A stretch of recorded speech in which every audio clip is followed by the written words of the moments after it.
Well, hello, my dear friends. Welcome to all of you. Here we will learn physics from very basic to master. And here I will provide you all the lectures of physics from A to Z. तो मैं आपको complete यहाँ पे physics का course दूंगा और सबसे पहला लेक्चर है हमारा ये। और इस फर्स्ट लेक्चर में हम सिर्फ ये सीखेंगे कि एक्चुअल में फ़िज़िक्स क्या है, क्या इसकी ज़रूरत है, इसकी इंट्रोडक्शन क्या है, इसकी डिफरेंट ब्रांचेस क्या है और ये फिज़िक्स हमारे डे टू डे लाइफ में हम किस तरीके से इसको यूज़ करते हैं। Let's see first of all introduction of physics. What is a physics? देखिए, फिज़िक्स एक टाइप की साइंस ही है, बट ये एक स्पेशल साइंस है। Physics is the science of nature. It studies matter, energy, space and time and the laws that governs them. यानी कि जो मैटर, एनर्जी, स्पेस, टाइम, इनको जो नियंत्रण करने वाले जो लॉ हैं उनकी स्टडी है ये एक टाइप से। यानी कि इसको हम नेचर की साइंस बोलते हैं। और शॉर्ट में बात करें तो physics explain how the universe work.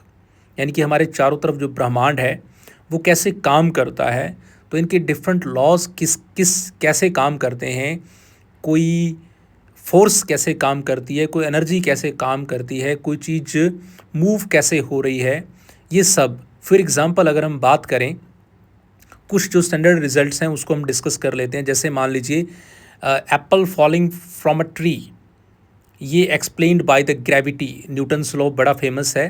Rainbow in the sky explained by refraction and dispersion of light. Mobile phone working explained by the electricity and the electromagnetism. तो ये ऐसे बहुत सारे और भी लॉज हैं जो फिज़िक्स के अंदर, जिनके ऊपर स्टडी किया गया, जिनके ऊपर रिसर्च की गई और रिज़ल्ट हमारे जो यूनिवर्स के अंदर यूज़ हो रहे हैं उनको हमने फाइंड आउट किया। ये सभी चीज़ें यूज़ ऑलरेडी हो रही हैं, हम इनकी रिसर्च कर रहे हैं, तो साइंटिस्ट ने इनके ऊपर रिसर्च किया। अब देखो, अगर मैं बात करूँ ब्रांचेस ऑफ फिज़िक्स की, तो फिज़िक्स की डिफरेंट ब्रांचेस कौन कौन सी हैं। तो यहाँ पे मेनली दो जो है ना मेन ब्रांचेस हैं फिज़िक्स की। एक है हमारे पास क्लासिकल फिज़िक्स और दूसरी हमारे पास होती है मॉडर्न फिज़िक्स। ठीक है, the one is classical physics and the second is modern physics. शास्त्रीय भौतिकी और आधुनिक भौतिकी, इसको हम हिंदी में अगर बोलें तो। जो क्लासिकल फिज़िक्स है ये फर्दर डिवाइड होती है चार पार्ट में। इसको मैकेनिक्स, थर्मोडायनेमिक्स और इलेक्ट्रोमैग्नेटिज्म और वेव्स एंड साउंड्स। अब जो मैकेनिक्स है इसमें हम मोशन की स्टडी करेंगे, फोर्सेस की, एनर्जी की। थर्मोडायनेमिक्स में हम हीट का, टेम्परेचर का स्टडी करेंगे। इलेक्ट्रोमैग्नेटिज्म्स में हम इलेक्ट्रिसिटी और मैग्नेटिज्म्स की स्टडी करेंगे। वेव्स के अंदर भी हम वेव्स का, साउंड का, इनकी स्टडी हम करने वाले हैं। Okay, light. तो this are the classical physics के जो पार्ट रहते हैं वो ये रहते हैं। मैकेनिक्स है, थर्मोडायनेमिक्स है, इलेक्ट्रोमैग्नेटिज्म्स है और वेव्स और साउंड्स हैं। ऐसे ही जो हमारे पास मॉडर्न फिज़िक्स है इसको भी फर्दर चार पार्ट में डिवाइड कर दिया गया। इसमें सबसे पहला है relativity, then quantum mechanics, then nuclear physics and then particle physics. जो रिलेटिविटी है सबसे फेमस है यहाँ पे आइंस्टीन्स थ्योरी जो है रिलेटिविटी की। तो उसमें स्पेस की स्टडी करते हैं, टाइम की स्टडी करते हैं, वैक्यूम क्या है, स्पेस क्या है, how the things are moving in the universe, इसके बारे में स्टडी होती है। क्वांटम मैकेनिक्स जो है यहाँ पे एटम्स की, फोटॉन्स की, इलेक्ट्रॉन्स की स्टडी हम करेंगे। न्यूक्लियर फिज़िक्स क्या है, तो रेडियो एक्टिविटीज़ होगी, न्यूक्लियर एनर्जी जो है इसके ऊपर हम बात करेंगे। और जो पार्टिकल फिज़िक्स है उसमें क्वार्क्स क्या होते हैं, फंडामेंटल फोर्सेस क्या होती हैं, इनके ऊपर स्टडी होती है। तो बेसिकली जो फिज़िक्स है इसको फर्दर इसको दो पार्ट में इसको डिवाइड किया गया मेनली। एक क्लासिकल फिज़िक्स और दूसरी है मॉडर्न फिज़िक्स।